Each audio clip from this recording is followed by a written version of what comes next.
Byron শেষ হয়ে গেছে, ছেড়ে দেন, জামানত চলে যাবে বাইরনের। পাল্টি খেয়েছে, মুকুল রায়ের মতো দশা হবে, ওগুলো নিয়ে ভাববেন না, ওটা ছেড়ে দেন আমাদের উপরে।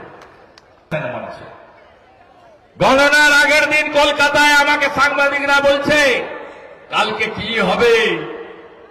আমি বললাম আমি গণৎকার নই, বলে গেলাম কে জিতবে জানি না, কিন্তু তৃণমূল জিতবে না সাগর দিঘিতে।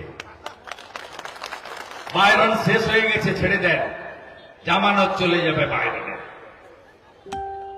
পাল্টি খেয়েছে, মুকুল রায়ের মতো দশা হবে, ওগুলো নিয়ে ভাববেন না, ওটা ছেড়ে দেন আমাদের উপরে। কংগ্রেস লড়তে জানে না, লড়তে জানে বিজেপি।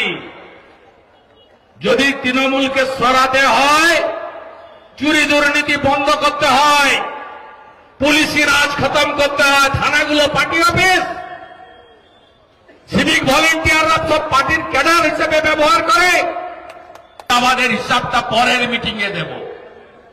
আমি আপনাকে বলে গেলাম 22টা সিটে তৃণমূলকে আমি এখানে এনেছিলাম, 26-এ শূন্য করব।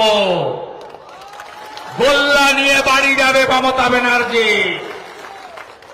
সাগরদিঘি উপনির্বাচন